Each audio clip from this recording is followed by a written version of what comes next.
Hello friends, आज हम start करने वाले हैं क्लास 6 का चैप्टर 5। राजते हैं कि जो चुनाव होता है वो राजाओं का जनता के द्वारा किया जाता है, लेकिन 3000 साल पहले की बात अब इन प्रक्रिया में चेंज आ गया, मतलब बदलाव आ गया, जिसमें राजा बनने की जो प्रक्रिया थी वो बदल गई। जिसमें जो सबसे महत्वपूर्ण आता है वो आता है अश्वमेध यज्ञ। ये एक ऐसा यज्ञ होता था जिसमें जो लोग होते थे, जो राजा होते थे बड़े बड़े, वो यज्ञ कराते थे और अपने घोड़ों को छोड़ दिया करते थे। और जिस राज्य से वो होकर गुजरते थे, अगर उधर के राजा ने अगर उनको रोक दिया घोड़ों को, तो उसको अश्वमेध यज्ञ कराने वाले राजा से युद्ध करना होता था। और अगर वो जाने देते थे तो इसका मतलब ये होता है कि वो जो राजा है जिसने अश्वमेध कराया है वो विजय हो गया है, ठीक है, और जो उसका राज्य है वो अब उसका हो गया है। तो जैसे जब राजा जीत जाता था अश्वमेध के अंदर, तो वो काफी जितने भी उनको राजा को बुलाता था और जो राजा आते थे वो उपहार लेके आते थे अपने साथ। और इसके अलावा वहाँ पे फिर एक यज्ञ होता था जिसमें उसका राज सिंहासन होता था, राज तिलक होता था राज सिंहासन पे। फिर उसके बाद उससे क्या होता था कि छोटे छोटे अनुष्ठान जो होते थे वो उनके रानियों और पुत्रों को भी करने पड़ते थे।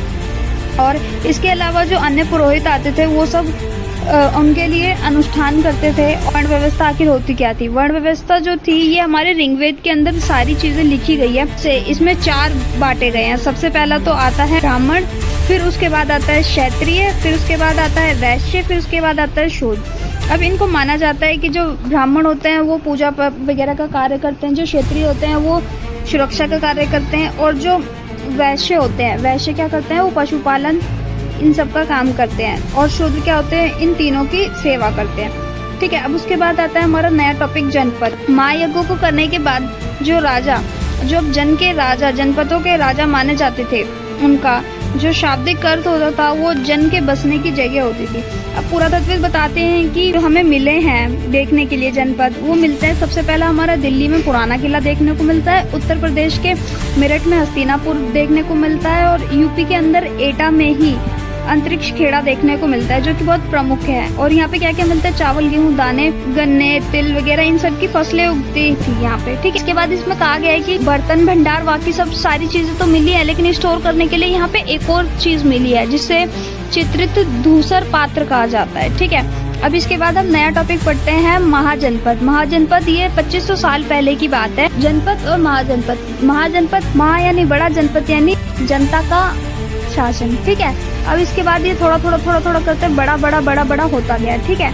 अब इसके बाद इसमें क्या देखते हैं कि ये जो राजा होते हैं सारे लोगों को अपने अंडर में रखते हैं। किस लिए? क्योंकि ये जो इसके राजधानी जो होती थी, इसको बनाने के लिए कई सारे लोगों को काम करना पड़ता था और कई अच्छे तरीके से काम करना पड़ता था, जिससे कि जो सारी दीवारें हैं वो सारी आकर्षित बने, ठीक है। अब इसके बाद इस तरह के जो किले होते थे वो बंद कर दिए। ऐसा क्यों? सुरक्षा के लिए, जिससे कि इनकी सुरक्षा हो सके। अब उसके बाद ये सेना भी जो है अभी स्थायी रखने लग गए। जो राजा होते हैं ये नियमित रूप से कर लेना शुरू कर देते हैं, जिसमें जो सबसे पहला होता है, जो भी खेती कर रहे होते हैं उनसे 1/6 पार्ट लेते थे। और उसके बाद जो कारीगर होते थे, जैसे महीने में एक दिन राजा के लिए कार्य करना होता था। जो पशुपालक होते थे वो क्या करते थे, जानवरों से जो भी मिलता था वो थोड़ा बहुत राजा को देते थे। उसके बाद व्यापारी का क्या, जो व्यापारी सामान आदान प्रदान करते थे, बेचते खरीदते थे, उस पर भी उनको कर देना होता था। और जो अखिंटक और संग्राहक थे, जंगल से जितनी भी चीजें उन्हें मिली है उस पे भी थोड़ी बहुत चीजें राजा को देनी होती थी, जिससे कि वो उनको सुरक्षा प्रदान करे। अब कृषि में परिवर्तन कैसे आया धीरे धीरे? अब क्या हुआ कि पहले हमारे लकड़ी के होते थे, अब ये क्या होने लगे, लोहे के होने लगे, जिससे कि जमीन के अंदर अच्छे तरीके से खोदा जा सकता था। जिससे कि अब ये जो धान के पौधे होते थे रोपण के लिए, वो भी जल्दी जल्दी उपजने लगे, जिससे कि हमारी जो खेती है वो बढ़ने लगी। और इसमें ज्यादातर जो परिश्रम करते थे वो कौन कौन करते थे? दास, दासी, भूमिहीन, खेती मजदूर, ये भी बहुत अच्छे से काम करने लगे। अब इसके बाद सूक्ष्म निरीक्षण, मगध सबसे पहला आता है। अब ये जो राजधानी है, हमने मगध को ही क्यों चुना?